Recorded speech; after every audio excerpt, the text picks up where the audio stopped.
Bueno, arratsaldeon guztioi lehenik eta behin parkatu atzerapenagatik eta eskerrik asko hemen izateagatik eta ongi etorriak izan zaitezte.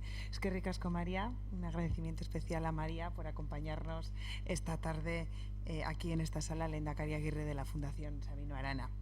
Ukrainiako gerra guztiak izan ere, genero ikuspegi nabarmena izan dute betidanik. Aspaldiko, brandi iragarki hura gogora ekarri nahi dut, eta gaur aztertuko dugun gerraren gaira ekarriz, gizonen kontua da, es cosa de hombres, eta esaten zuen gogoratzen baldin baduzue iragarki hark. Bestela esan da, eta behar bada egokiago esan da, gerra beti izan da eta da emakumeen kontra. Mariak ondo baino hobeto daki hori eta horregatik emakume baten ikuspuntutik kontatuko digu gaur hori. Emakumeen begira da, oraindik ataskak azaltzeko momentuan oso gutxi kontuan hartzen dan zerbait da. Sabino Arana Fundazioa es consciente de la necesidad de esta labor de denuncia y no solo de información que realizan las y los reporteros de guerra, los abusos de guerra. Siguiendo esta línea, nuestra fundación, en los premios que cada año concede, ya en 2003, si recordáis, reconoció y agradeció la difícil labor de las y los corresponsales de guerra por las condiciones tan adversas en las que tienen que ejercer su profesión, llegando incluso en algunos casos a sacrificar sus vidas.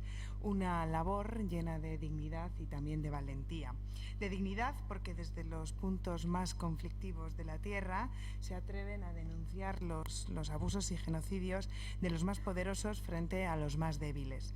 Y de valentía por las condiciones tan extremas en las que ejercen su profesión y porque en su afán por comunicar la verdad ponen también a veces en peligro sus vidas.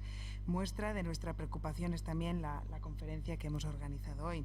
María Senovilla nos explicará de primera mano lo importante que es tener ojos en los conflictos armados y en las crisis humanitarias que siguen asolando el mundo. Otra mirada del conflicto, esta vez con ojos de mujer. María es periodista, fotógrafa independiente, corresponsal de guerra en Afganistán y África. Ahora cubre también la invasión de Rusia en Ucrania. Allí ha permanecido más de 300 días sobre el terreno contando el conflicto con crónicas y fotografías que se han publicado en diferentes medios como The Guardian, New York Times. Bueno, ahora nos contará ella mejor. Eskerrik asko berriro zuei ere. María, cuando quieras. Ahora sí, ¿verdad? Mi agradecimiento al Museo del Nacionalismo Vasco y a la Fundación Sabino Arana pues por contar conmigo para este ciclo que es tan interesante como necesario para visibilizar el trabajo, para visibilizar la trayectoria, para visibilizar esas miradas de mujer que no son ni más ni menos importantes que la de los hombres, pero que representan al 50% del mundo y por desgracia están más invisibilizadas que las de ellos. Y gracias también a todos los que habéis venido hoy, a todos los que nos habéis querido acompañar con este tiempo tan maravilloso que tenéis para disfrutar de Bilbao. Y a vosotros os quiero pedir que en esas tarjetas que tenéis, por favor, anotéis todas las preguntas que os vayan surgiendo de lo que yo os cuente y también de lo que no os cuente, porque mi intención es hacer una breve exposición y luego abrir un debate que creo que va a ser lo más enriquecedor y también pues con ese afán de saber cómo recibís vosotros las informaciones que los que estamos allí sobre el terreno nos afanamos por enviarlos, porque a veces sin ese feedback estamos también nosotros un poco perdidos, así que yo hoy me voy a aprovechar de todos vosotros que estáis aquí y os voy a pedir pues eso, que preguntéis, que abráis un debate y que esto pues nos resulte enriquecedor a todos. Mirad, yo titulé la conferencia Fotógrafas y reporteras de guerra, la otra mirada del conflicto, porque hablando de miradas, como hace un momento decía, las de las mujeres tienen menos peso, están menos representadas, están más invisibilizadas que las de los hombres en muchísimos ámbitos. En el ámbito de la fotografía en concreto es absolutamente sangrante. Si ustedes se fijan, que a lo mejor el problema es que nos fijamos poco, si ustedes se fijan en las firmas de esas fotógrafas, de esas fotoperiodistas, de esas fotógrafas de guerra que aparecen en los medios firmando pues, las imágenes ahora de Ucrania, pero de otros conflictos, verán que en el mejor de los casos representan el 25% de todas las imágenes que se publican. Hay casos en los que son todavía menos. Y esto podría significar pues, que es que a lo mejor no nos interesa el oficio, pero es que si ustedes se pasean por las aulas, por las facultades de periodismo, de comunicación, por las aulas de los másters de las escuelas de fotografía, van a ver que en realidad hay más mujeres que hombres estudiando. Entonces, ¿en qué punto del camino se quedan atrás las mujeres que no llegan pues, a esos puestos de toma de decisión, que no llegan a las galerías de exposiciones, que no llegan a que sus fotos se expongan, se vean en los periódicos? Sobre todo eso quiero reflexionar hoy, y les quiero adelantar que cuando di el título de la conferencia y empecé a indagar sobre las mujeres, que habíamos estado, las mujeres fotógrafas, que habíamos estado documentando el conflicto de Ucrania, mujeres que lo hayan hecho en el largo plazo, no visitas puntuales a zona, he logrado documentar solamente a 10 profesionales, americanas y francesas la mayoría, y he descubierto también que soy la única fotógrafa española que ha documentado el frente de combate, la única que ha llegado a primera línea. Pueden pensar que es que no había suficientes fotógrafos, suficientes profesionales sobre el terreno y que bueno, que solo llegan unos pocos, pero les voy a dar unas cifras. Yo llegué a Ucrania cuando se cumplía el día 7 de la guerra, para trabajar con el ejército, para cubrir el conflicto. Tú necesitas una acreditación que te da el Ministerio de Defensa, que te dan las Fuerzas Armadas. Yo la pedí el 26 de febrero, 2 días después de que comenzara el conflicto, y me dieron la acreditación número 1000. Pero es que ahora, este mes de mayo, ha sido necesario que renováramos todos nuestros permisos y me han dado la acreditación número 17.600 y pico. Entre esos 17.000 profesionales de la información que han estado sobre el terreno contando lo que sucede, pues no sé los porcentajes exactos, pero varios miles, desde luego, son fotógrafos. Y entre esos varios miles de fotógrafos he conseguido documentar a 10 mujeres cubriendo el conflicto desde primera línea. Yo, mi experiencia personal, más allá, porque bueno, para hacer esta documentación he preguntado a todos los colegas que han estado allí, que con quienes se habían cruzado, por supuesto he visto los trabajos que habían publicado en medios internacionales. Aquí hay que romper una lanza a favor del New York Times, que es uno de los diarios que más mujeres publican. De hecho, yo de frente en frente me iba encontrando con Nicole Tang. También sé que Lindsay Addayo estaba cubriendo el Frente Sur, eran como las dos mujeres más omnipresentes. Luego les citaré los nombres que he conseguido documentar. Pero lo que te encontrabas en el 99% de los casos eran hombres. Dadas estas cifras, con este panorama que os expongo, ¿sabéis lo que ha sucedido cuando he compartido el título de la charla en mis redes sociales? Cuando he compartido ese Fotógrafas y reporteras de guerra, la otra mirada del conflicto, pues ha sucedido que he recibido a día de hoy, 2023, gente que está en redes sociales, que se presupone no es excesivamente mayor, he recibido comentarios de decir, pues si no hay más mujeres es porque no quieren, o no vengas aquí a llorar, o si no van es porque no las da la gana, o porque no hay más mujeres pegando tiros en el frente. Entonces yo creo que es un momento que invita, y son unos comentarios que invitan a reflexionar de por qué hay todavía esta visión, de por qué la mirada de la mujer, las fotografías de las mujeres no retratan esa mitad del mundo de la que formamos parte, y también darles, porque efectivamente no he venido aquí a llorar ni a quejarme, también darles algunas sugerencias de cómo podemos revertir esta situación, porque no está en nuestra mano a lo mejor revertirla completamente, pero sí podemos hacer cosas. Les voy a contar también luego cómo es hacer este trabajo, porque sé que genera curiosidad, pero también les voy a explicar, primero y antes de ver parte de mi trabajo que tengo preparado, les voy a explicar algunos de los motivos de que haya tan pocas mujeres haciendo este trabajo como fotógrafas de guerra, y dentro de fotógrafas de guerra tan pocas que lleguen al frente, y les voy a contar también por qué se tiene una falsa sensación de que hemos evolucionado, porque yo hay veces que me han entrevistado medios y me han dicho, bueno, pero hay muchas mujeres cubriendo la guerra de Ucrania, esto es que se ha dado un paso al frente.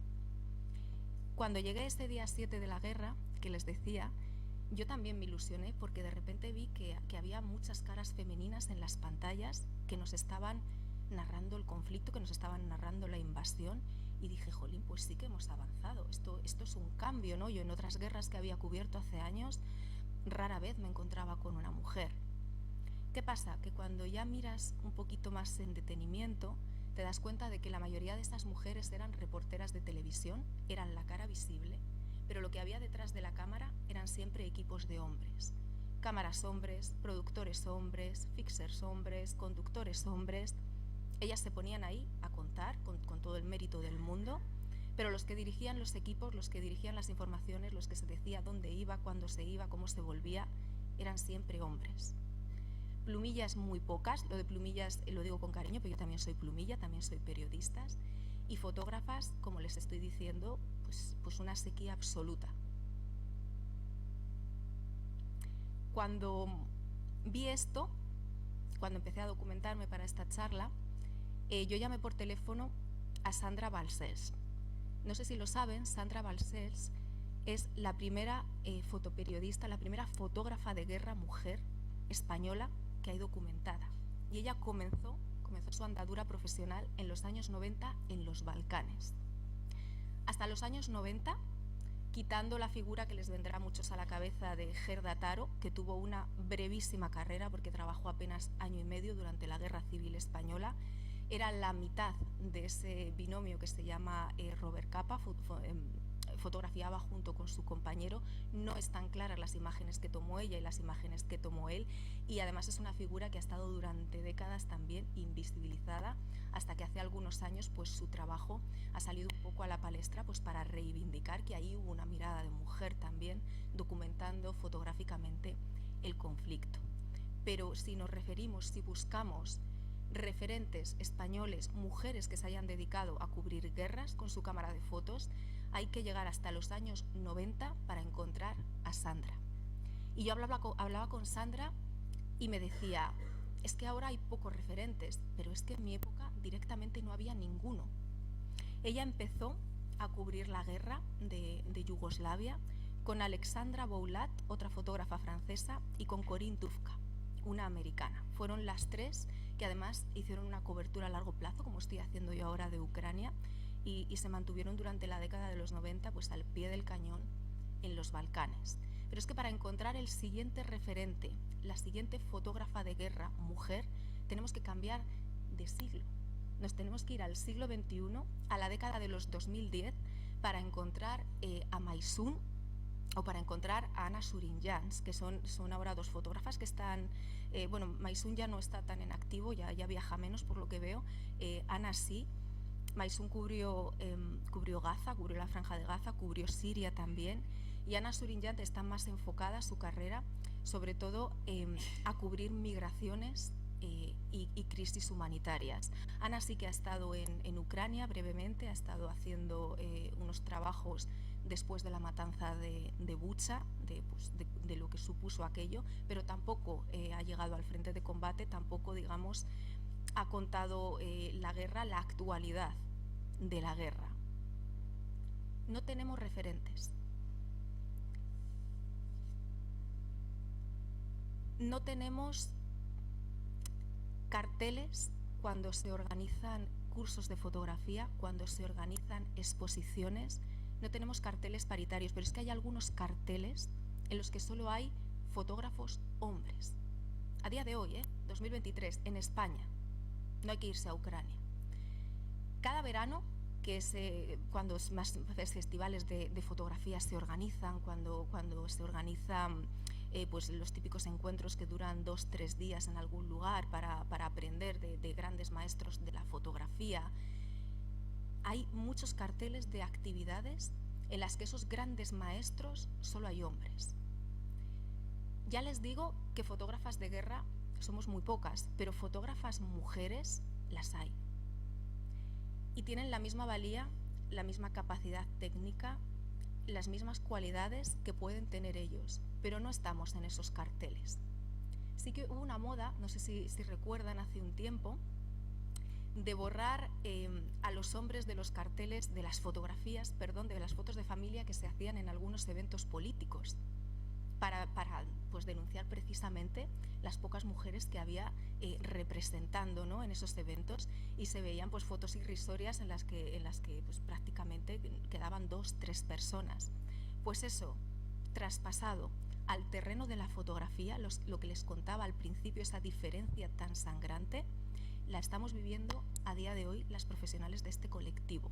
Y si además te quejas, si además hace poco hubo una polémica con el Museo de Salamanca, porque organizó, se supone que unas jornadas de miradas transversales de la fotografía sobre la sociedad, ni una mujer. En 3 días de conferencias, de charlas, de talleres, ni una mujer. Entonces algunas pues les escribimos y les dijimos, oiga, a lo mejor esto no es muy transversal porque se acaban de olvidar de la mitad del mundo. Y nos dijeron, bueno, es que si tenemos que incluir a todos los colectivos, pues tendremos que incluir pues, al colectivo árabe, al colectivo no sé qué, al colectivo. Digo, oiga, caballero, que no somos un colectivo, somos, insisto, la mitad del mundo, pero no estamos representadas. Y en este trabajo hay más trabajos en los que esto sucede. No sucede, por ejemplo, en los trabajos relacionados con los cuidados, donde ahí somos mayoría, pero en el terreno de la fotografía, esto es el pan nuestro de cada día. Les decía que además de esa invisibilización y además de esa falta de referentes, hay más motivos. Uno de ellos es el escabroso tema de las tarifas que los fotoperiodistas españoles que trabajamos para medios españoles cobramos, y que hay muchas veces que hacen inviable el ejercicio de esta profesión. Yo lo mantengo, y lo mantengo a largo plazo, porque lo combino con el periodismo, que son trabajos distintos, no se hacen a la vez. Si tú estás haciendo periodismo, si tú estás haciendo una crónica, si tú estás haciendo una entrevista, las fotos no se hacen a la vez. Se trabaja el doble para cobrar menos de la mitad. Esto es así de duro, ¿no? Y esto, pues, aquí habría que dar un toque de atención a esos medios de comunicación españoles y preguntarles. Además es que es una cosa que no es global, porque yo al principio podía pensar, bueno, pues es que la crisis tal, es la típica excusa que te pone, ¿no? Desde la crisis de 2008 se han desplomado los medios, no hay dinero. Bueno, pues es que a lo largo de estos 15 meses en Ucrania yo he tenido la posibilidad de hablar con colegas de otros países, y el agravio comparativo no se lo pueden ni imaginar. Les diré, por poner un ejemplo, que los fotógrafos que trabajan para medios anglosajones, para periódicos americanos, para periódicos de Reino Unido, cobran 4 veces lo que yo cobro haciendo el mismo trabajo. Entonces, sí que es verdad que tengo compañeras que te dicen, es que es imposible tener una vida laboral estable con estas tarifas. Otra cosa que hay que revisar, pero es que también te dicen, es que si decides formar una familia, si decides tener hijos, lo de la conciliación es un cuento chino que nos han contado, porque no existe.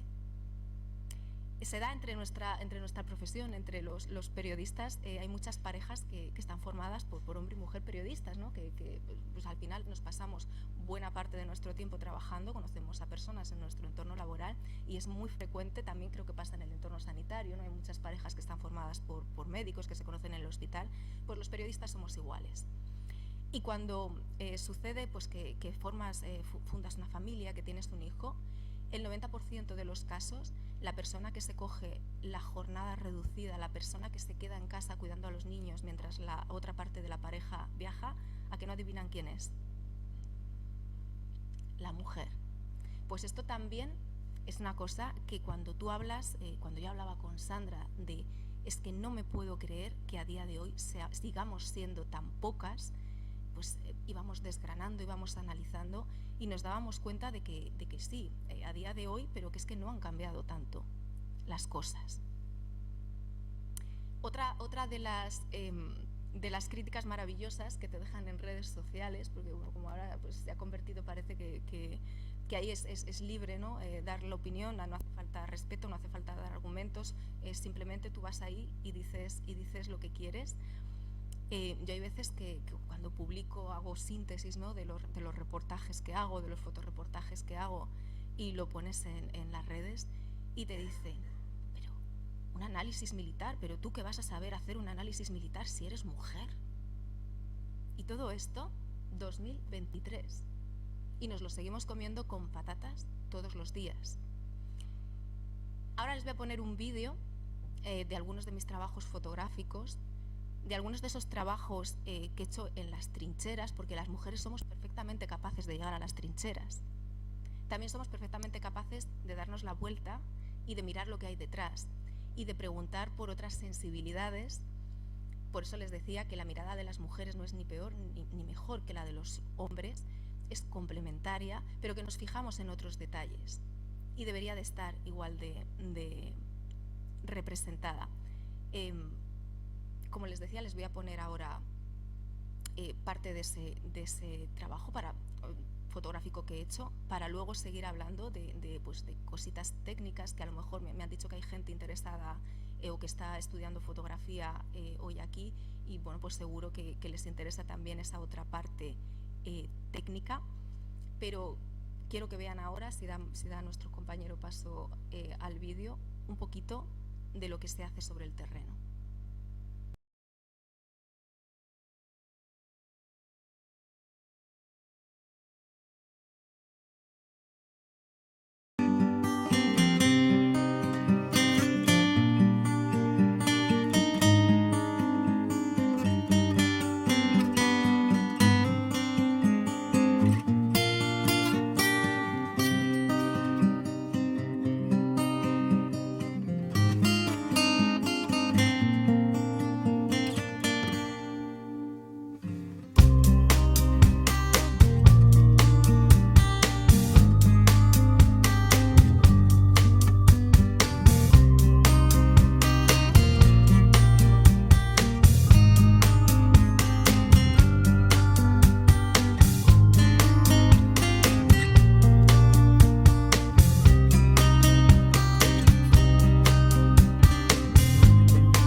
Les quiero contar, se lo he prometido también, después de explicarles, ¿no?, pues que no es bueno que haya esta desigualdad, esta ausencia de la mirada femenina, porque como verán, las mujeres somos perfectamente capaces de llegar a las trincheras y también somos capaces de ver otra parte, de preguntar por emociones, de intentar retratar otras sensibilidades que yo creo que ayudan a contar de forma global una guerra. Entonces ahora también les quiero contar cómo es ese trabajo, ya independientemente del género, de cubrir una guerra. Les decía que yo llegué a Ucrania cuando se cumplía el día 7 de la guerra. Les decía que tuve que gestionar previamente una acreditación pues, que te dan las Fuerzas Armadas pues, para poder trabajar con ellos. Pero no les decía que cuando llegan ahí y ponen por primera vez un pie en un país que está en guerra, te enfrentas al abismo. Ahí no hay nadie que te recoja y te diga, a ver, periodista, usted por aquí, por esta puerta, le vamos a llevar a contar esta historia, le vamos a llevar. Si eres de un medio grande y tienes recursos económicos, puedes contratar a alguien que se llama fixer, es una figura, digamos, él es la persona que busca los temas, que te haces una persona local, obviamente, que habla el idioma, que tiene contactos en diversas partes, que te puede conseguir temas, que te puede conseguir entrevistas, que te hace toda la documentación y todos los permisos pues, en el idioma local y que te hace la mitad del trabajo.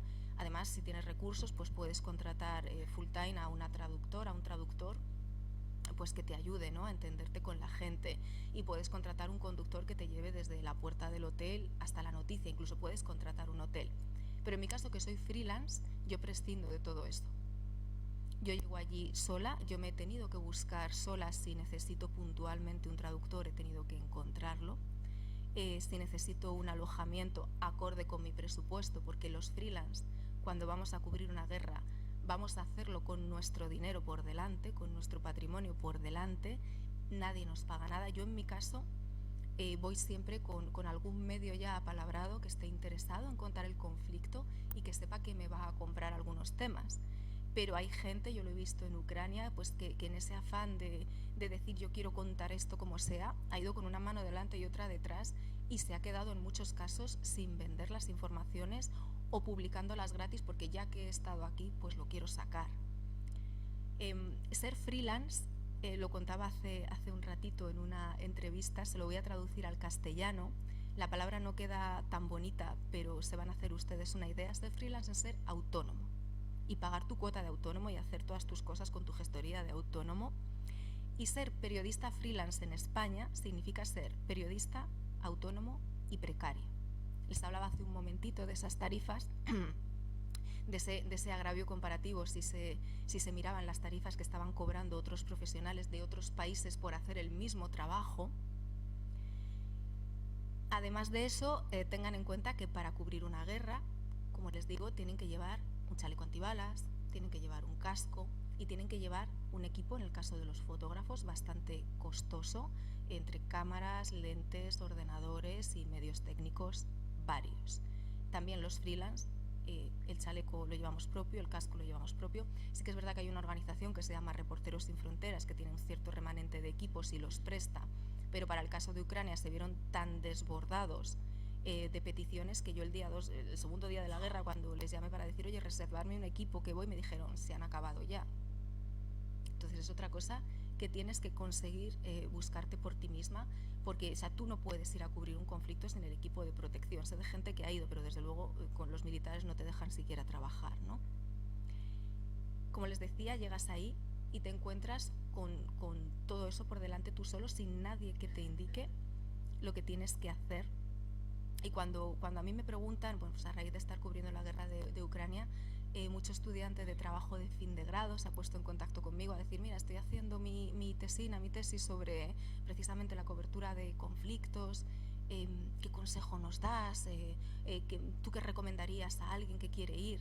Yo siempre digo lo mismo, formación. Hay mucha gente que ha ido sin tener experiencia en contar un conflicto armado, sin tener formación de cómo se cuenta un conflicto armado y sin haberse molestado siquiera en estudiarse la historia del país al que va a cubrir el conflicto armado. Y ese es el panorama que hace pues poco menos de 15 meses, cuando yo llegué a Ucrania, me encontré una amalgama de profesionales de la información, la inmensa mayoría sin preparación específica para cubrir un tema tan complicado, ya no solo por el entorno hostil y por las digamos especificidades, ¿no?, del tema, sino también tan complicado de cubrir a la hora de pensar en la ética, a la hora de pensar en el respeto y la sensibilidad que tú le tienes que dar a esas personas que están padeciendo la guerra, porque tú al final vas de visita.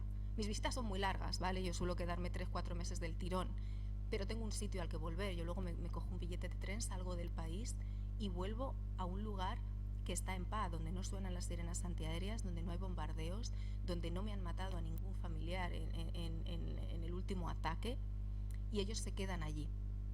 Y hay gente que tú te encuentras que entra pero como elefantes en cacharrerías, sin tener en cuenta todo esto, sin esa empatía y esa ética que es tan necesaria. Y te encuentras, pues como me encontré yo el año pasado, que efectivamente la guerra de Ucrania ocupaba todas las portadas, abría todos los informativos, copaba toda la actualidad informativa, pero tú empezabas a desgranar y veías cosas que decías, esto no es contar la guerra.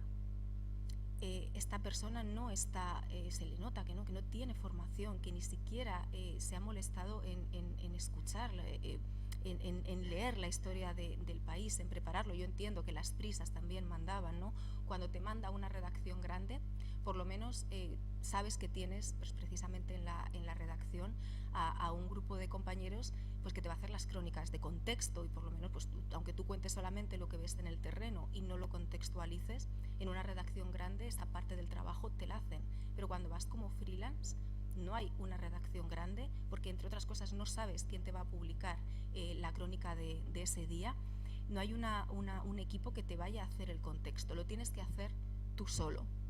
Llegas, como decía, sin tener nada preparado, sin que nadie te diga por dónde tienes que ir.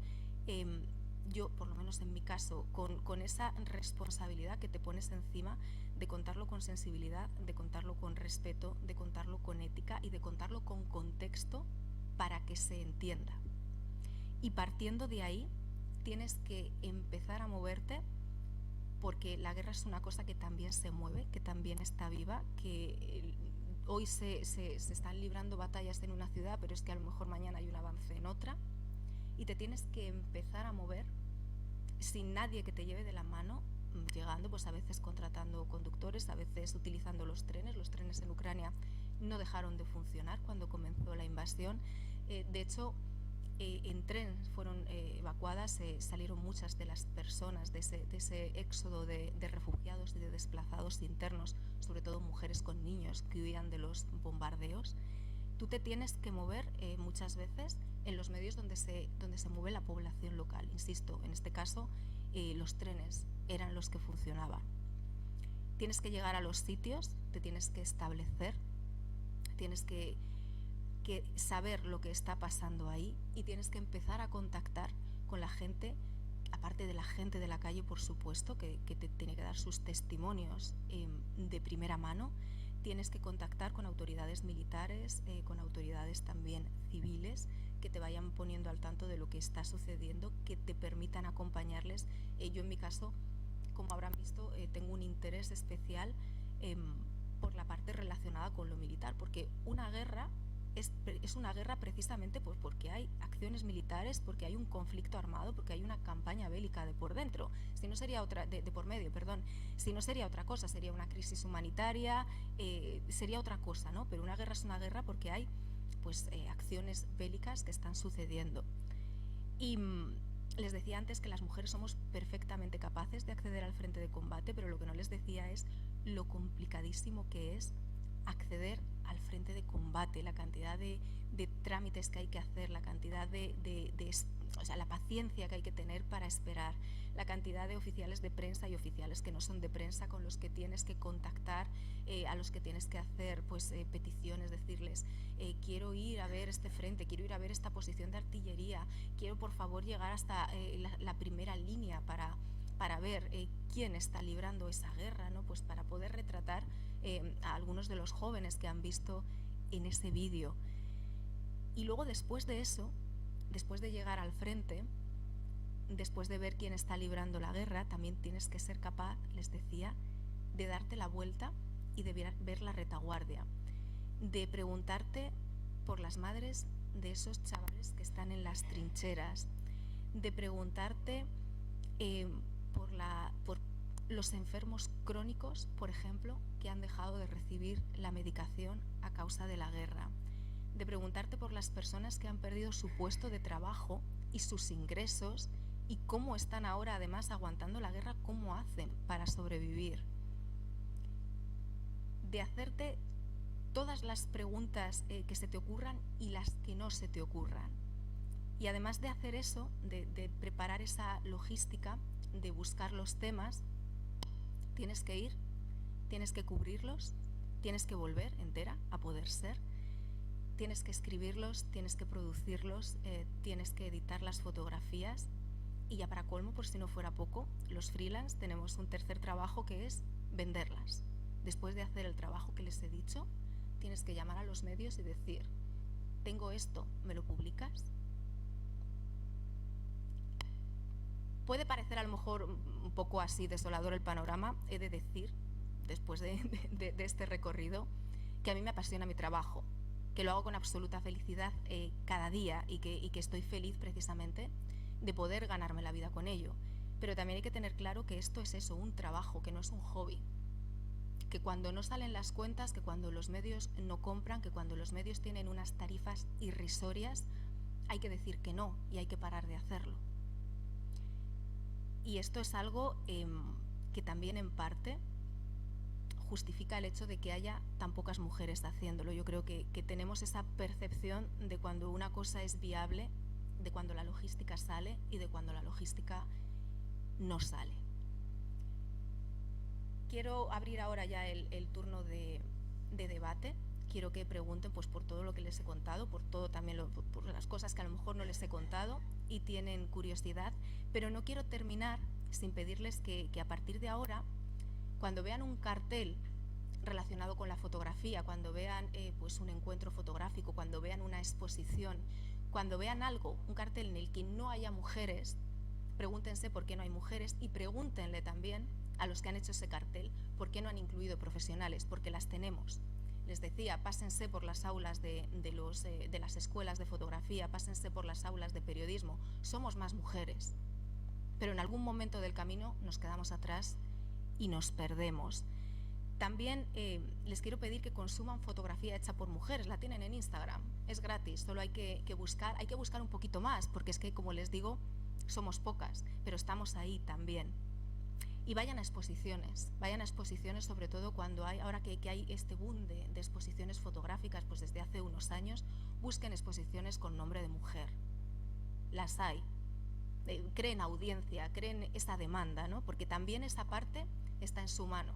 Aunque aquí pues vengamos, pues gente como yo, vengamos a reivindicar que los medios tienen que hacer más, que el trabajo es duro y aún así lo sacamos adelante, pero ustedes como receptores de esa información, como consumidores de fotografía, también pueden hacer su parte. Y tengan también presente que para cubrir una guerra, ahora que está tan de moda la palabra IA, la palabra inteligencia artificial, de momento la inteligencia artificial no ha conseguido sustituirnos en la zona, en el terreno, ¿no? en los sitios en conflicto.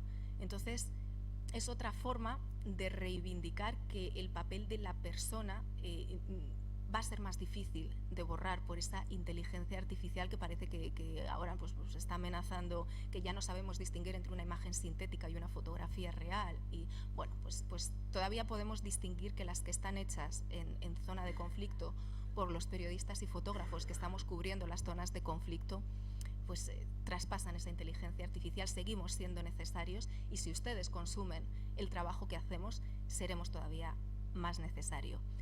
Antes de terminar, les he prometido que les he dicho, ¿no?, que había encontrado 10 mujeres que estaban haciendo pues una cobertura a largo plazo en Ucrania. Seguro que han pasado más por Ucrania, pero de forma más puntual. A largo plazo, las que tengo documentadas, la mitad de ellas son parte del staff o publican puntualmente con el New York Times, también se lo he dicho, que es uno de los medios que más cuota de mujeres fotoperiodistas publica.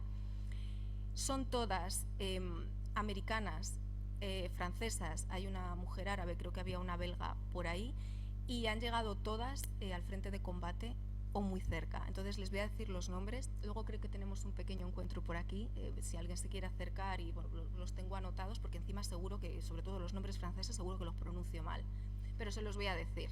Como staff del New York Times, las fotógrafas Nicole Tang y Lindsay Addayo son de los grandes referentes que hemos tenido en la guerra de Ucrania. Yo, en el caso de Nicole Tang, que además trabaja sola, me la he ido encontrando de frente de combate en frente de combate. Ya nos miramos porque hay veces que somos las dos únicas mujeres con una cámara en la mano, nos miramos, nos sonreímos, la situación no cambia, seguimos siendo las dos únicas mujeres con una cámara de fotos en la mano en el frente de combate, pero ahí sigue al pie del cañón desde que empezó la cobertura. También publicando para el New York Times y para Getty, tenemos a la francesa Gaëlle Girbes, otra fotoperiodista joven, está en Instagram, insisto, les invito a buscarlas, a seguirlas y a interactuar con ellas. Paula Bronstein, esta es una mítica fotoperiodista americana, mayor, con su melena ya blanca, que también pues colabora con Getty, con el Wall Street Journal, con el Times, con la BBC. Carol Guzzi también es otra veterana, ella yo creo que trabaja ahora más con fundaciones, con ONGs, pero bueno, que también esas asociaciones hacen también una documentación de lo que sucede en la guerra, documentan los crímenes de guerra. Por eso, pues, por ejemplo, a Carol creo recordarla que la vi en la apertura de la fosa común de Izium, han visto ahí en el vídeo algunas de las imágenes de ese día.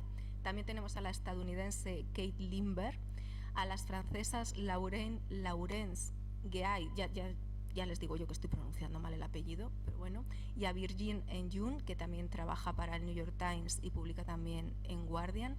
De Paris Match tenemos a Véronique de Virgy, y para AP hay una mujer árabe que se llama Nariman El Mofti, que es una de las integrantes del equipo de AP que ha ganado el Pulitzer a mejor cobertura fotográfica, que ha sido precisamente por la guerra de Ucrania.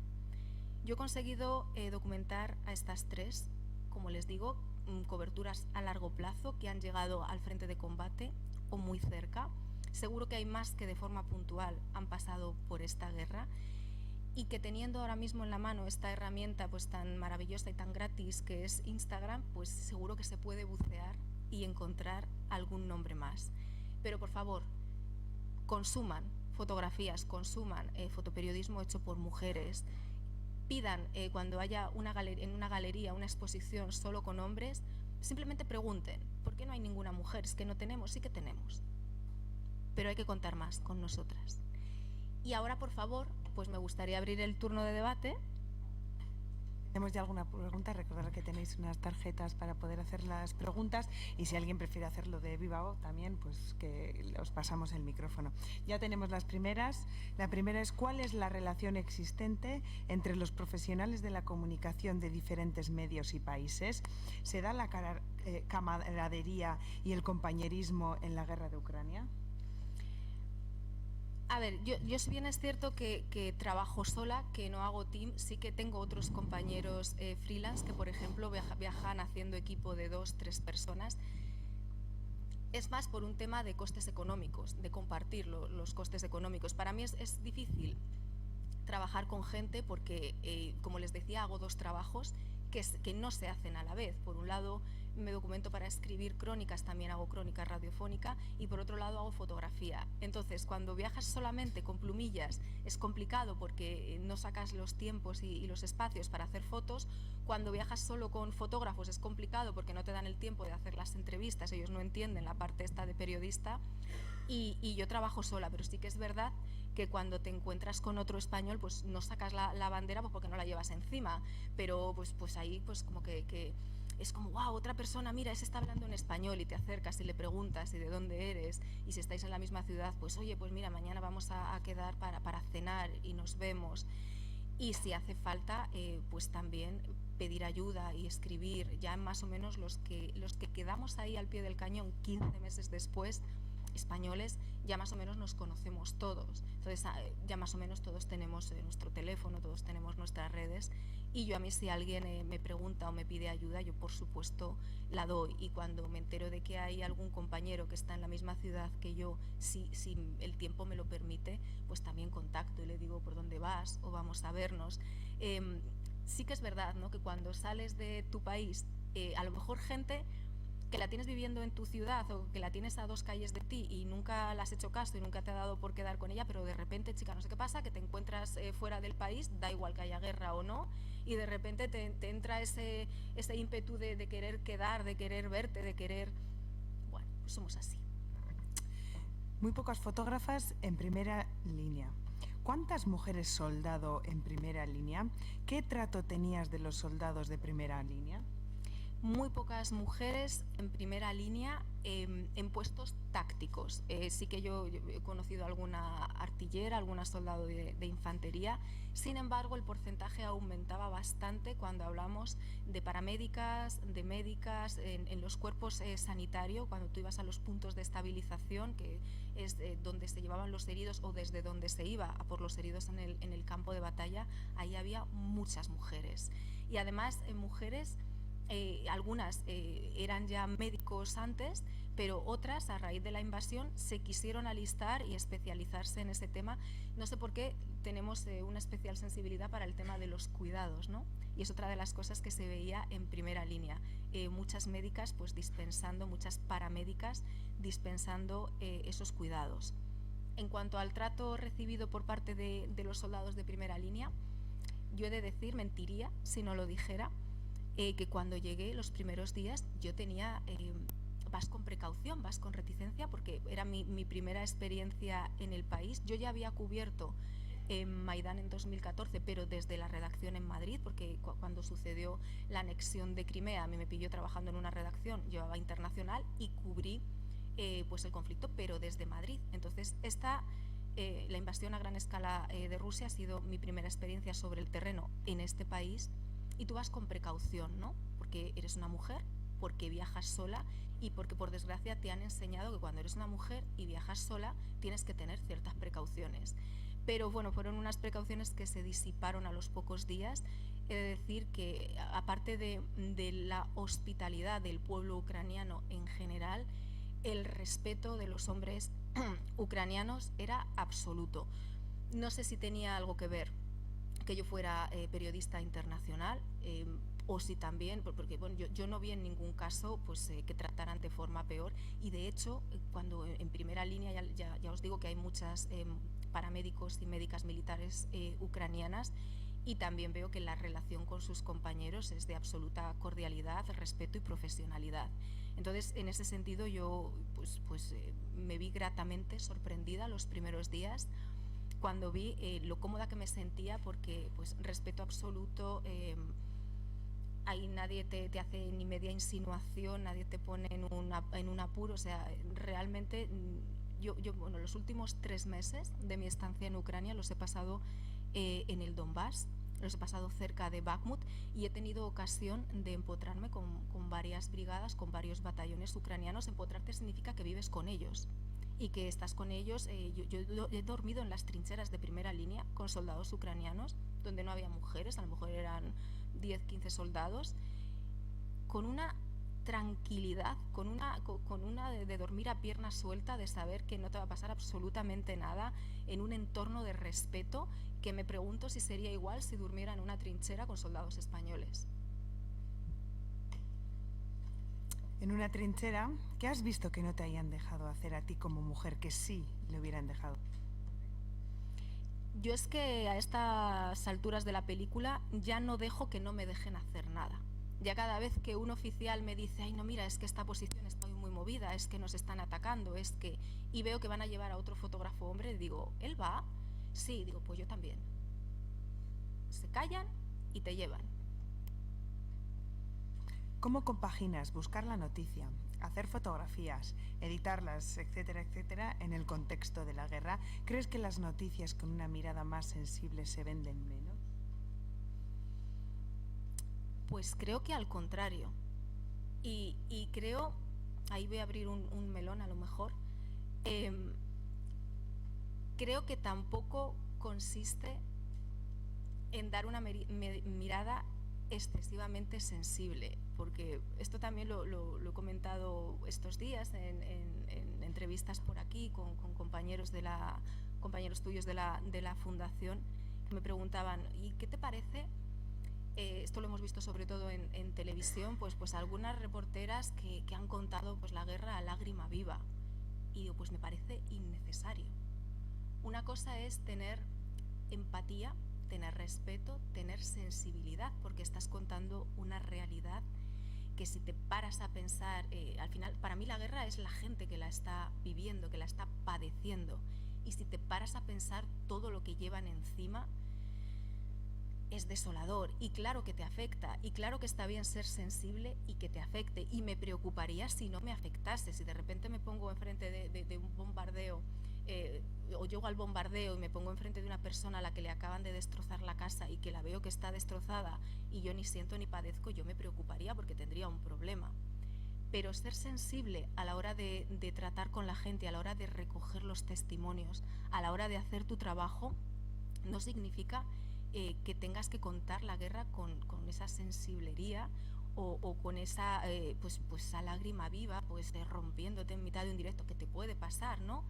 Pero que, bueno, pues por desgracia ha habido reporteras que lo han tomado pues como una forma de trabajar, ¿no? Yo llego aquí y ay, qué drama, y ay, qué mal lo estoy pasando. Es que a nadie le importa cómo lo estés pasando tú y yo. Es que yo simplemente soy el instrumento, soy la herramienta que recoge los testimonios, que documenta fotográficamente lo que está sucediendo y que luego lo intenta transmitir con rigor y con sensibilidad a la gente. Pero yo me he dado cuenta de que yo hago crónica militar pura y dura cuando me la piden, yo hago análisis militar puro y duro cuando me lo piden, entre otras cosas porque tengo formación específica para hacer esto, pero me he dado cuenta de que las crónicas en las que apelas a que la gente se sienta identificada con lo que esas personas están pasando y que son pues más sensibles a lo mejor que una crónica en la que cuente una estrategia militar, tienen más feedback. Las redes sociales están para lo malo, que ya lo he contado antes, pero también está para lo bueno. Y hay veces que te llegan los feedback pues, de los lectores o de las personas pues, que están siguiendo tu trabajo. Y esas crónicas que ya no son pues tan puramente militares y que están narrando pues esa otra mirada, ¿no? a la que hemos hecho referencia varias veces en este ratito, interesan y la gente se las lee enteras y la gente quiere llegar al final y ver el desenlace, que eso es casi lo más bonito que te puede pasar como cronista, ¿no? Que alguien llegue al final de tu crónica y que luego además sienta la necesidad de darte un feedback. Bueno, la primera parte quizás está ya contestada, si no la segunda. ¿Hay algún sitio o situación a la que no has podido acceder por ser mujer? Y aparte de informar, ¿qué mensaje quieres transmitir desde la guerra a esta sociedad? Es que yo creo que informar con rigor de la guerra, con rigor y con sensibilidad, como hablábamos, hacer reflexionar a la gente, invitarla a que se ponga en los zapatos del otro y además contar el contexto puramente de decir pues las consecuencias que está teniendo esta guerra, tanto en el país que está siendo invadido por otro país, como en toda Europa, que pues son consecuencias que han llegado hasta nuestros hogares y que de repente llevamos 15 meses hablando de crisis energética, hablando de infracción, hablando de qué va a pasar los próximos meses si no llega ese grano que salía de Ucrania hasta África y se generan nuevas oleadas de inmigración hacia Europa. España es la puerta de esa Europa, pasarán por aquí. O sea, la guerra de Ucrania nos ha llegado a casa. Entonces yo no pretendo transmitir nada, yo pretendo dar el contexto, pretendo hacer análisis, pretendo explicar las consecuencias que a veces si no te las ponen sobre la mesa y si no te cuentan por qué te está afectando esto, pues aunque tú oigas el eco de y los precios han subido también por la guerra de Ucrania, no te paras a pensar, vale, han subido por la guerra de Ucrania, pero ¿por qué exactamente de la guerra de Ucrania? Entonces yo lo que intento es eso, contar con rigor, contar con sensibilidad, pero también dar el contexto y explicar. Mensajes, ninguno, o sea, hay que... Mensajes, entendámonos, mensajes como moralina. O sea, yo no estoy ahí para hacer activismo. Yo no soy trabajadora de una ONG, yo no soy activista, yo no soy política, yo soy periodista. y es otra cosa que tengo clara cada día cuando me levanto. He venido aquí a hacer periodismo, a hacer información, que lo puedes hacer con sensibilidad, por supuesto, que lo puedes hacer con análisis. Dentro del análisis también están ahí tus percepciones personales, pero no hay ningún mensaje detrás que tengas que transmitir. Mi objetivo es hacer reflexionar a la gente, hacer que la gente sea consciente y hacer que no se olvide que esta guerra sigue viva, porque ya no abre informativos, ya no ocupa las portadas de los periódicos, pero les puedo asegurar, yo hace 10 días que volví de ahí, les puedo asegurar que sigue muriendo gente, que se siguen bombardeando sistemáticamente zonas, edificios civiles, zonas con población civil, que sigue habiendo territorios que están ocupados por las tropas rusas y que, a tenor de lo que yo vi en otoño, cuando se empezaron a liberar pues, territorios de Kharkiv, cuando se liberó la ciudad de Jersón y hablabas con la gente y te contaban a lo que habían estado sometidos durante el tiempo de la ocupación rusa, ¿no? Pues te decían, en el mejor de los casos, que habían pasado hambre, que no habían tenido asistencia sanitaria, que tenían terror y no salían de casa. En el peor de los casos te contaban que habían sido torturados, o sea, año 2022, torturados. Y además con técnicas que recordaban a la época medieval. Y dices tú, ¿pero cómo puede pasar esto? Pues documentar todo esto, exponerlo, invitar al lector a reflexionar, a hacerse preguntas, a que sea contestatario con la realidad pues a la que nos enfrentamos a día de hoy, es mi trabajo. No tengo que dar ningún mensaje. Yo creo que los lectores, que la audiencia es lo suficientemente adulta para sacar sus propias conclusiones de lo que yo les expongo, ¿no? Una vez que estáis en la línea de fuego, ¿cómo es el trato con los combatientes? ¿Os ven como una molestia? Yo creo que, en mi caso, yo me veo más a mí misma como una molestia de lo que ellos parece que ven, porque claro, yo pienso, me ha pasado, ¿no? Pues estar en una posición y que nos empiecen a atacar, y tú ves que los pobres se preocupan más por ti que por ellos. Y lo primero que cuando hay un ataque, cuando te empiezan a lanzar artillería, si estás en primera línea, tú te tienes que meter a una trinchera, normalmente subterránea, y pues esperar a que pase aquello y rezar pues, para que no te caiga un proyectil en la puerta de la trinchera y hasta luego, Mari Carmen. Entonces, cuando esto pasa, todo el mundo corre a la trinchera, pero cuando tú estás ahí, no yo como mujer, también fotógrafos hombres, cuando estamos allí los periodistas, lo primero que hacen en vez de correr a la trinchera es engancharnos y meternos los primeros a la trinchera, ¿no? Aún así, el trato yo diría que maravilloso. Hay veces también se nota, ¿no?, que a lo mejor llevan 15 días, un mes ahí en posición sin ver a nadie y llega visita y joder, les alegras la tarde y te empiezan a preguntar y te preguntan que cómo se percibe la guerra de Ucrania en tu país y te preguntan si hay muchos refugiados ucranianos viviendo en España y que cómo se encuentran y que si tenemos feedback de ellos. Y bueno, pues yo creo que por lo menos creo que no les molestamos demasiado. Los medios compran información, reportajes fotográficos a los fotógrafos y reporteros de guerra. ¿En qué modo reflejan las impresiones o la otra mirada del conflicto? ¿Hay información sesgada o interesada de este trabajo? A ver, aquí yo tengo que hablar en primera persona porque yo no sé si los demás compañeros freelance que venden su trabajo sienten que lo presentan de una manera sesgada.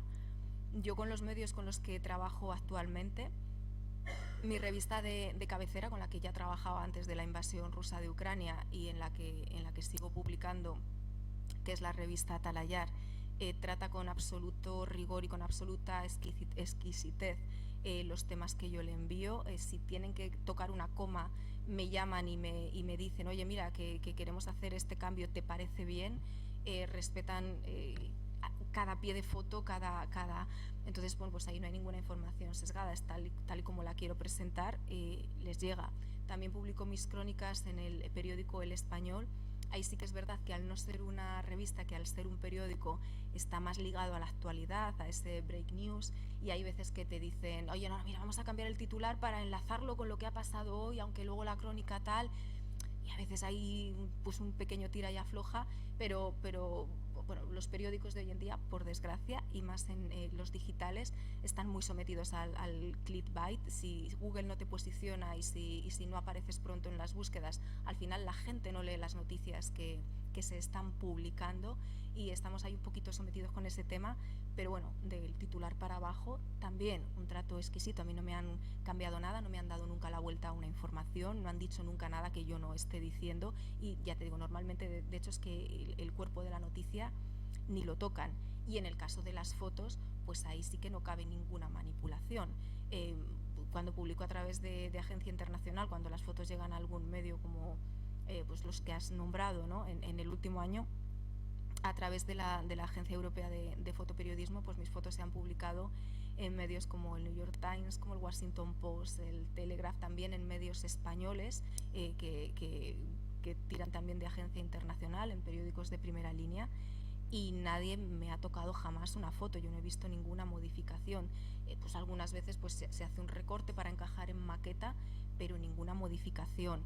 Y normalmente también se suele respetar, tú cuando publicas en agencia les das un pie de foto más o menos extenso explicando el contexto, y en la mayoría de los casos cuando cogen la foto son rigurosos y reproducen ese mismo pie de foto. Sí que hay algunas veces, pues bueno, el pie de foto lo ponen un poco al tuntún, pero la imagen en sí yo no he visto ninguna manipulación.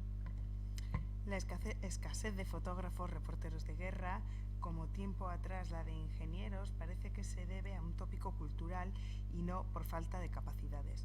¿Qué porcentaje de este tópico cultural incide en las diferencias retributivas de los fotógrafos y reporteros de guerra, dada la sugerida igualdad de calidad de los trabajos? ¿No habrá algo más que el mero tópico cultural? ¿No es una realidad sangrante discriminación de los medios y empresas audiovisuales y periodísticas? No sé si he sido capaz de interpretar la pregunta, si alguien quiere... Yo imagino que se refiere, lo que es el autor de la pregunta, imagino que se refiere a la comparación por países. ¿Quién ha hecho esta pregunta?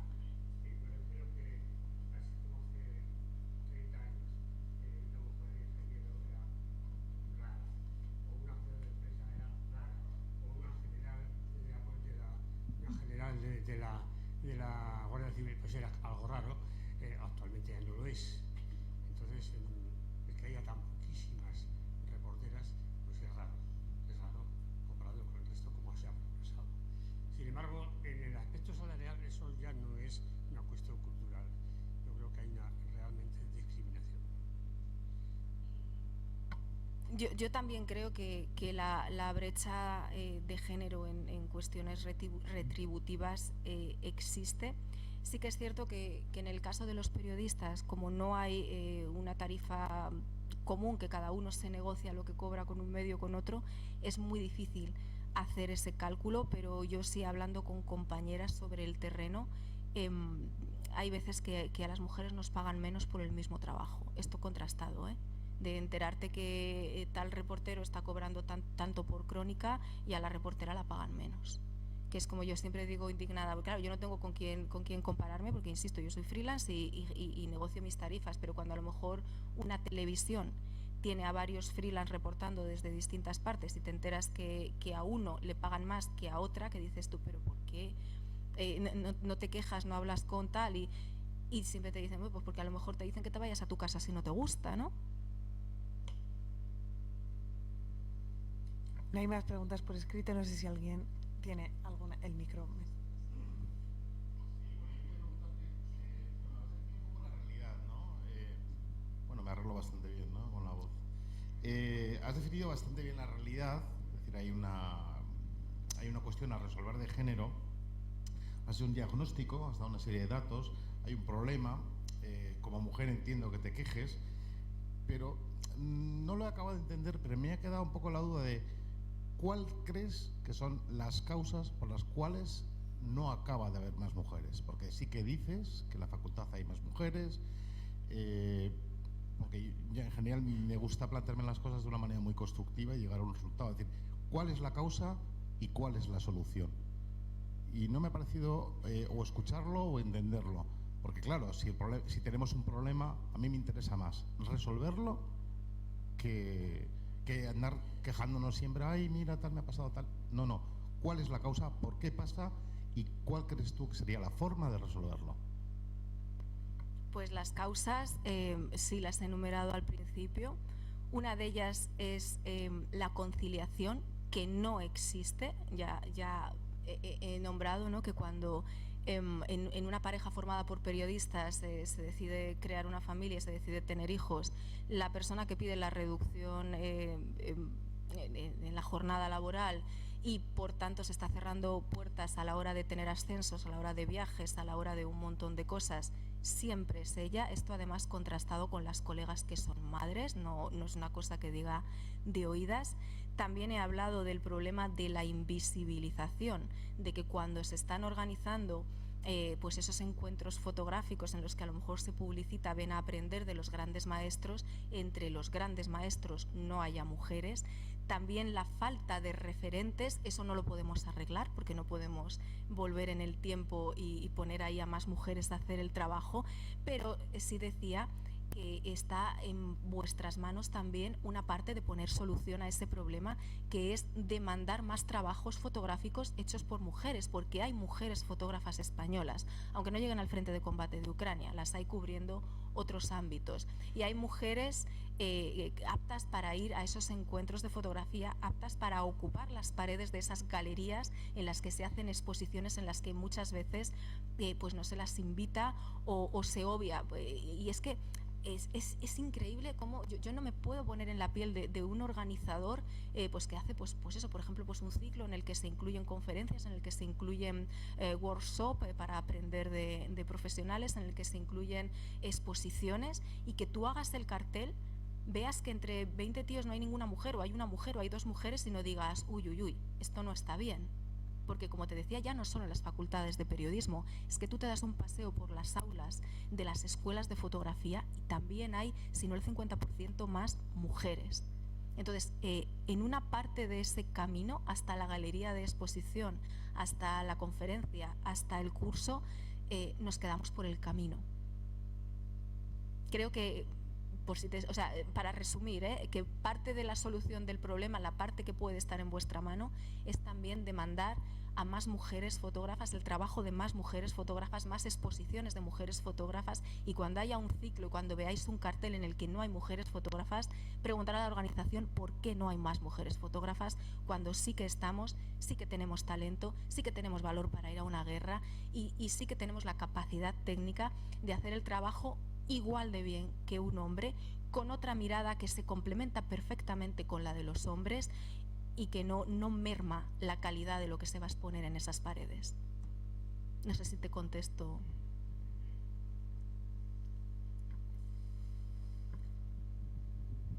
Muy buenas.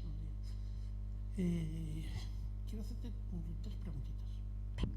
Voy a ver si consigo transmitir lo que quiero que me respondas. Primero, ¿cuán cerca has estado del frente de combate? ¿Has sentido miedo?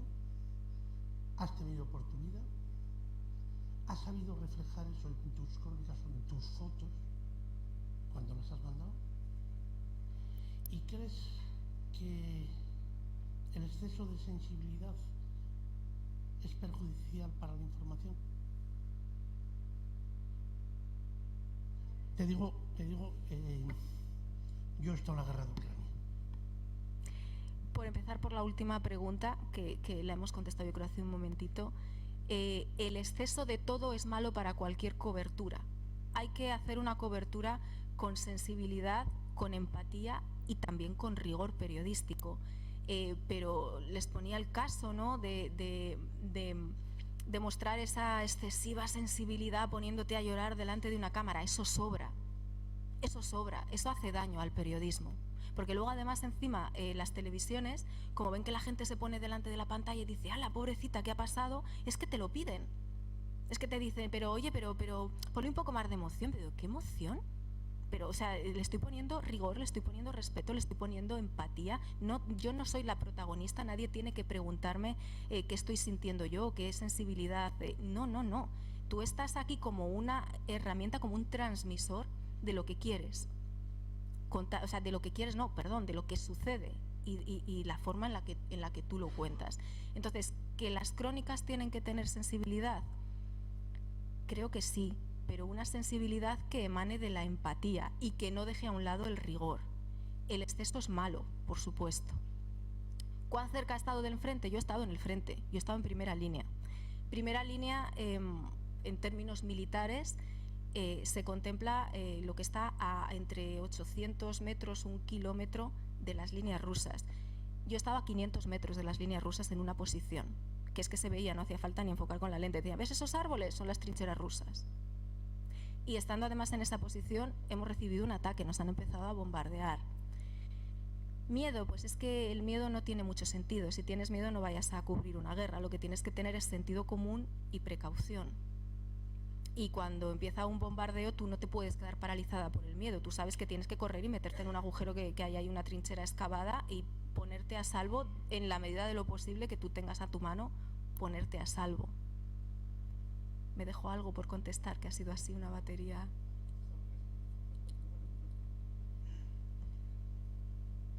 Ez dakit beste galderari dagoen, hay otra pregunta, bueno, aquí y luego allí. Nada, antes he hecho la pregunta pero no la has llegado a contestar.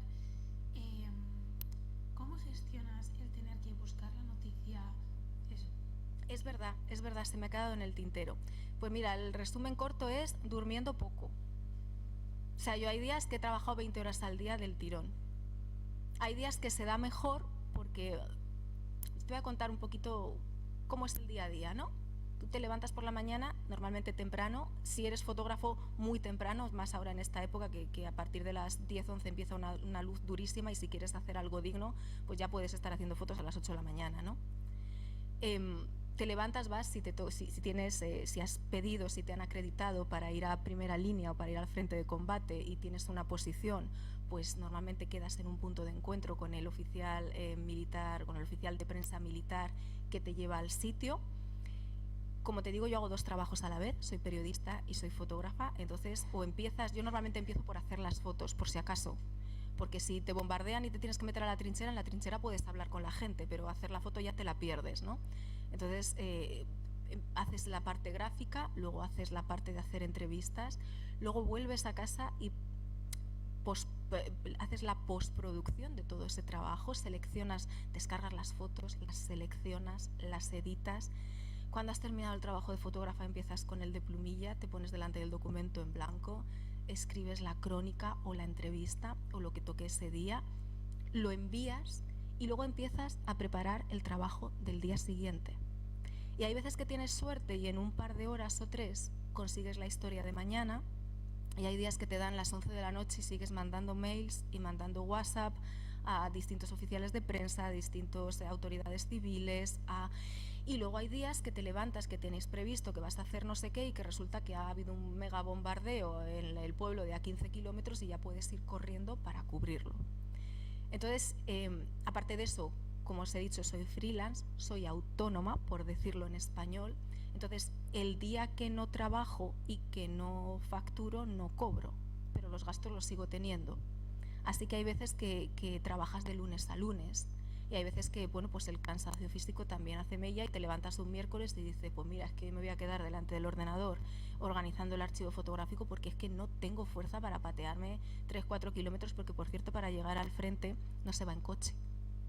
No sé si cuando tú has estado has tenido... Pues él lo sabrá, el coche se queda a 1, 2, 3 kilómetros de la trinchera y te vas andando. Y luego vuelves andando. Y si lo sumas todo, pues bueno, pues el resumen corto es eso, duermo poco.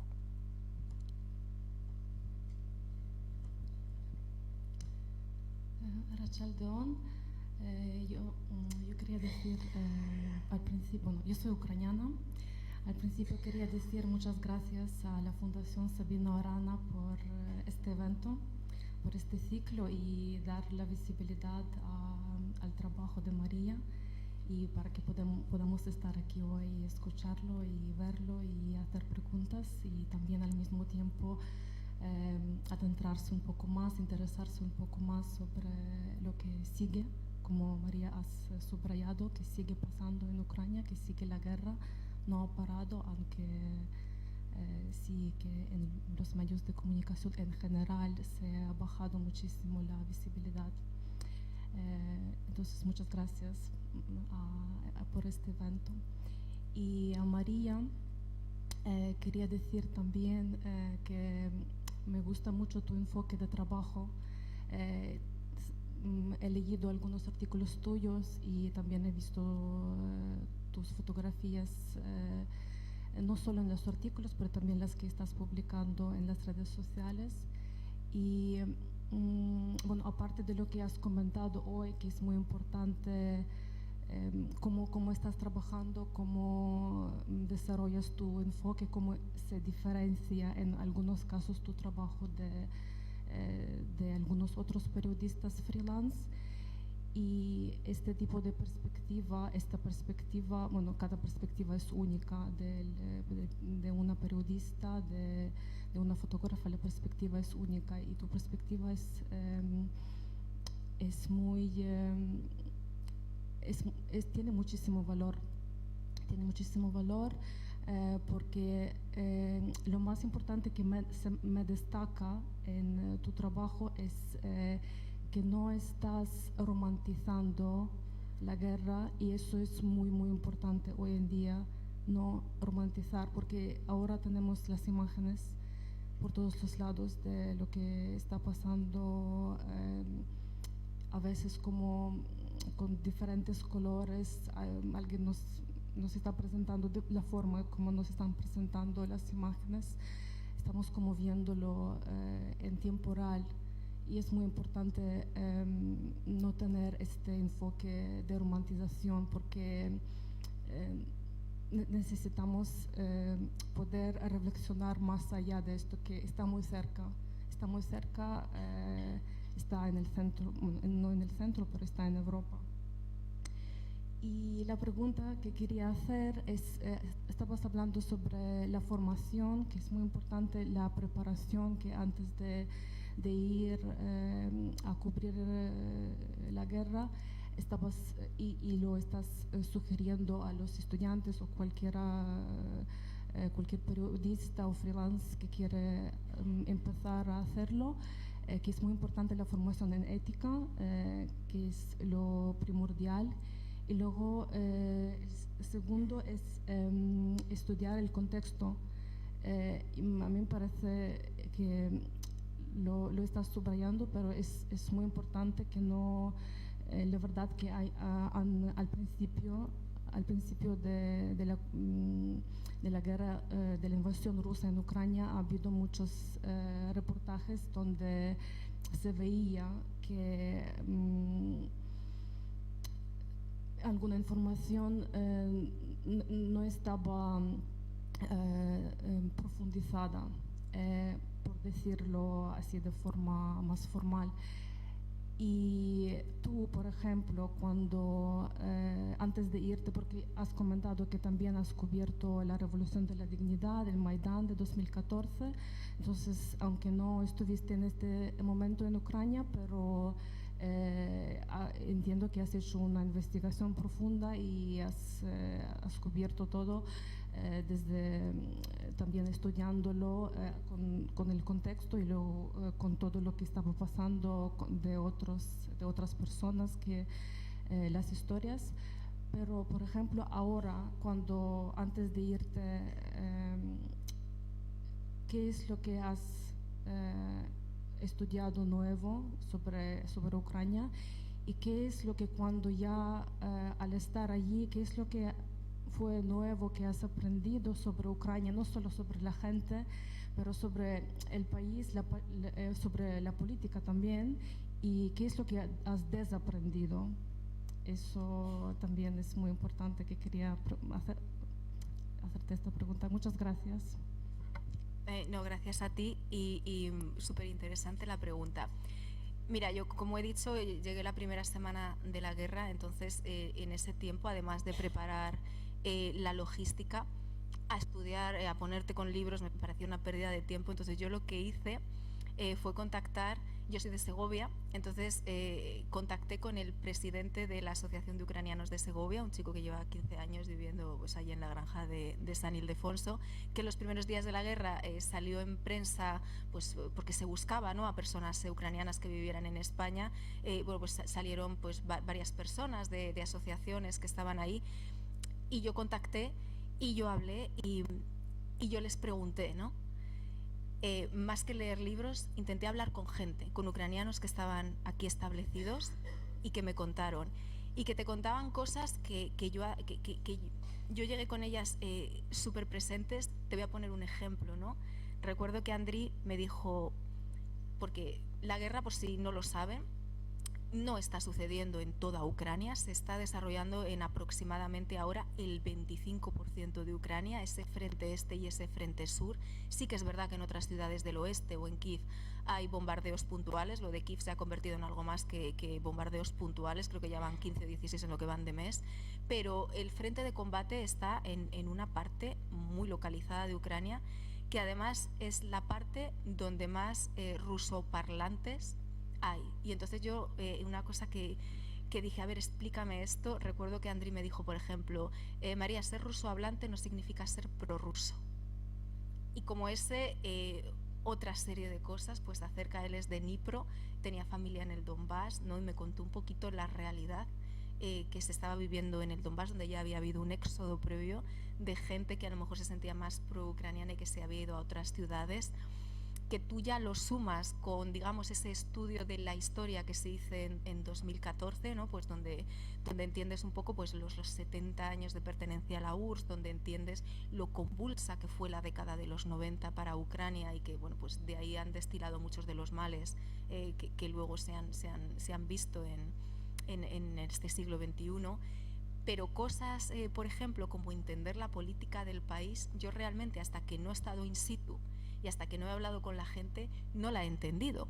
Porque tú cuando piensas en política, piensas en, bueno, pues habrá partidos de izquierda, de derecha, como en España, habrá unos más polarizados, otros menos polarizados, y te das cuenta de que llegas ahí, la política a lo mejor se mueve por otros intereses, ¿no? O te dicen, no, es que hay partidos pues que son partidarios, valga la redundancia, de que se siga comerciando con Rusia y de que no se entre en la Unión Europea, y hay otros partidos que no, que quieren mirar hasta esta otra parte del mundo, y ahí no entran ni derechas ni izquierdas. Es otra concepción de la política propia y pues más territorial o incluso regional. Y a mí me encanta hablar con la gente. Cada vez que tengo oportunidades, yo no me puedo limitar solo a hacer fotos aunque quiera, pero es que me puede, ¿no? Aunque vaya, hay días que simplemente voy con la intención de no quiero un fotoreportaje de esto, pero termino entrevistando a todos los que tengo alrededor, porque es que sigues aprendiendo cada día. Obviamente Ucrania no es mi país, ya van, estoy a esto de empadronarme, yo creo que ya van 317 días acumulados y vuelvo ahora en junio, pero sigue sin ser mi país. Entonces, cuando encuentras a un interlocutor que toca un tema que dices tú, ay, de esto tengo curiosidad, o esto, mira, tengo flecos que no termino de entender, yo no tengo complejos en preguntar. O sea, yo soy consciente de que no lo sé todo. Y de hecho creo que el periodista que no pregunta no es un buen periodista, ¿no? Entonces yo, mira, humildemente, o sea, no sé cómo va esto, ¿me lo explicas? Y la gente de tu país, que es increíblemente hospitalaria y amable, también es muy paciente y te explica las cosas. No sé si te respondo con esto. Bueno, si os parece, terminamos aquí la conferencia de María. Ahora tenemos la oportunidad de salir ahí fuera a tomar algo y poder, si os ha quedado alguna duda o alguna otra pregunta, pues poder charlar con María. Besterik gabe, eskerrik asko berriro be guztioi hemen izateagatik, eta eskerrik asko, gracias María por estar aquí hoy con. Gracias a vosotros.